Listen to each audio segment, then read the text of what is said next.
Ассаламу алейкум, Хоме Махкой.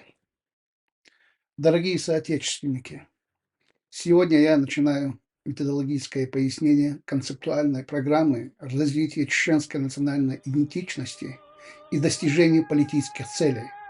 Для удобства разберем каждый пункт программы отдельно, при этом кратко, но содержательно, чтобы обеспечить ясность и эффективность в понимании и применении.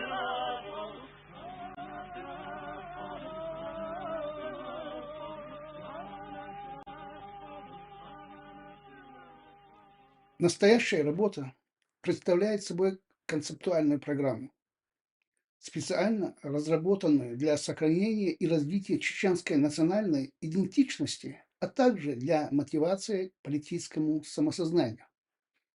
Важно сразу отметить, что концептуальная программа принципиально отличается как от традиционной концепции, так и от детализированного плана действий.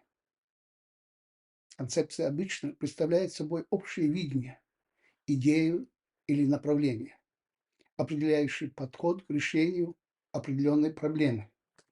Она зачастую не содержит конкретных указаний или шагов, а лишь формирует основные принципы и цели, которые следует руководствоваться в дальнейшем. Детализированный план, напротив, представляет собой подробный документ, включающий в себя конкретные шаги, сроки их выполнения и механизмы реализации. Такой план требует строгого соблюдения и часто бывает жестко привязанный к определенным обстоятельствам и условиям. Концептуальная программа же занимает промежуточное положение между этими двумя форматами. Она не просто определяет общие идеи и цели, как концепция, но и указывает направление, которое можно использовать как ориентир для дальнейших действий. В отличие от детализированного плана, концептуальная программа сохраняет гибкость, избегает жесткой привязки к конкретным шагам и срокам, что позволяет адаптироваться ее к изменяющимся условиям и обстоятельствам. Основная цель данной концептуальной программы – вдохновить чеченское общество, особенно в эмиграции, на активное участие в политической жизни, на осознание своей значимости в глобальных процессах и на консолидации вокруг общих национальных интересов. В условиях нынешнего разнообразия мнений и отсутствия консолидации среди патриотических сил чеченского общества детализированная программа могла бы вызвать разногласия или даже отторжение. Концептуальная программа, напротив, предлагает более гибкий подход, открытый к обсуждению и адаптации. Одной из главных причин, удерживающих нас в состоянии политического кризиса, является стремление обозначить легитимную власть. Однако этот процесс ведет к замкнутому кругу. Когда одна группа признается нелегитимной, мы не создаем условий для принятия легитимности другой. Это приводит лишь к углублению противостояния и раскола. Поэтому мы предлагаем сосредоточиться на достижении конкретных целей, а не на попытках определить, кто должен обладать властью, не имея при этом четкого стратегического планирования и практических механизмов реализации. Наши соотечественники должны почувствовать себя свидетелями в общей работе. Каждое личное достижение должно восприниматься как вклад в общее дело. Мы должны продемонстрировать, что ценим и нуждаемся в каждом вкладе, рассматривая его не только как частный успех, но и как осознание важности консолидации вокруг национальных интересов. Эти интересы, в свою очередь, станут прочным фундаментом для наших детей и будущих поколений. Мы уверены, что обсуждение и доработка этой концептуальной программы станет важным шагом укрепления единства чеченского общества и его более активному участию в формировании своего будущего. В условиях глобализации и стремительных мировых изменений перед нами стоит задача не только сохранить свою уникальную идентичность, но и использовать наши возможности для укрепления позиции чеченского народа на международной арене. Настоящая программа – это не окончательное руководство к действию, а скорее импульс для размышлений, обсуждения и дальнейших инициатив. Мы надеемся, что она станет отправной точкой на пути к осмыслению национальных задач и к единению чеченского народа ради достижения общих целей.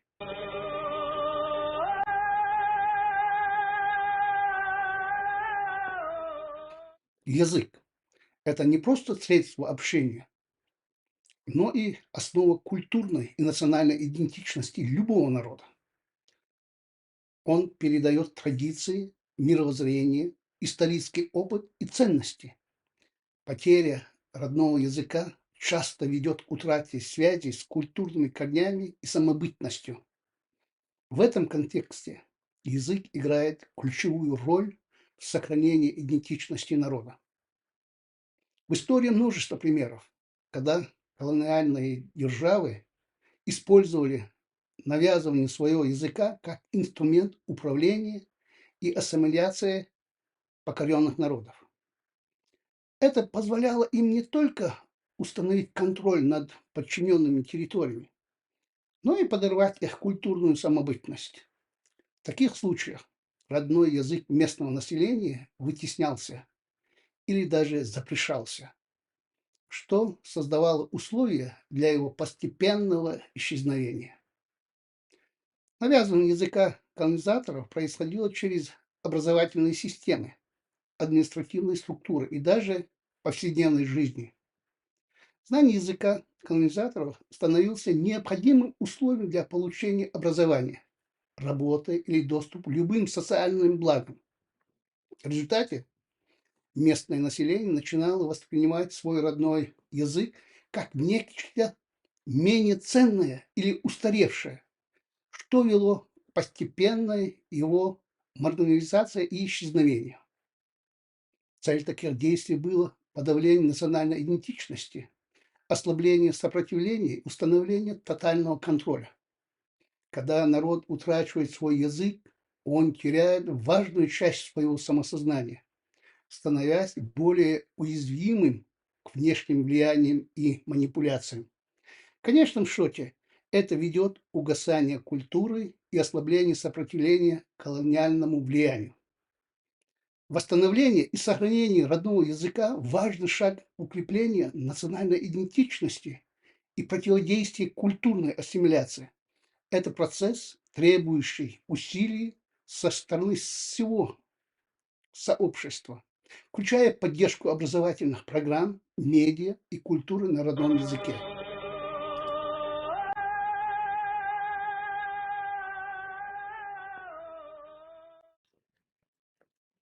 Эмиграция создает множество вызовов для сохранения родного языка, особенно среди следующих поколений.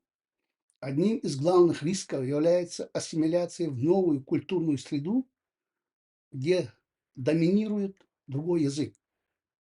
Этот процесс часто приводит к тому, что дети и внуки эмигрантов начинают предпочитать язык страны пребывания, постепенно утрачивая владение родным языком.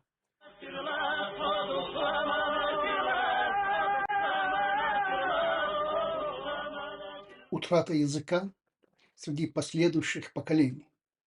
Дети, родившиеся или выросшие в эмиграции, часто не владеют родным языком на достаточном уровне, поскольку основное общение происходит на языке страны проживания. И если родной язык не поддерживается в семье и в сообществе, он может быть утрачен уже через одно-два поколения. Ослабление культурной идентичности. Язык тесно связан с культурной и национальной идентичностью. Потеря языка может привести к отрыву от корней, что, в свою очередь, ослабляет чувство принадлежности к родной культуре и народу. Это может привести к культурной дезориентации и потере интереса к наследию предков. Снижение ценности родного языка. В условиях эмиграции родной язык может восприниматься как менее значимый, особенно если он не используется в повседневной жизни, образовании или на работе. Это может демотивировать младшее поколение учить и использовать его. Разрыв поколений. Если старшее поколение продолжает говорить на родном языке, а младшие на языке страны проживания, это может привести к трудностям в общении внутри семьи, снижая уровень понимания между поколениями. Сохранение культурной идентичности. Родной язык является важнейшим связывающим звеном с культурой и историей народа. Его сохранение помогает эмигрантам и их потомкам сохранять связь с корнями, понимать и уважать традиции своего народа. Поддержка семейных связей. Знание родного языка укрепляет связи между поколениями, помогает сохранить уважение и понимание в семье. Это особенно важно для передачи культурных ценностей и опыта от старших к младшим. Развитие билингвизма. Сохранение родного языка наряду с изучением языка страны проживания способствует развитию билингвизма, что является ценным навыком в глобализированном мире. Билингвальные дети обладают большим культурным и языковым капиталом, что может дать им преимущество в будущем. Предотвращение культурной ассимиляции. Поддержка родного языка способствует сопротивлению полному поглощению культуры страны проживания, помогая иммигрантам сохранить свою уникальность и коллективную память. Таким образом, сохранение родного языка в эмиграции является важнейшим условием для поддержания культурной идентичности, преемственности поколений и защиты от ассимиляции. Это требует активных усилий со стороны семей и общин, включая использование языка в домашнее общение, создание культурных и образовательных программ на родном языке, а также поддержание связи с исторической родиной.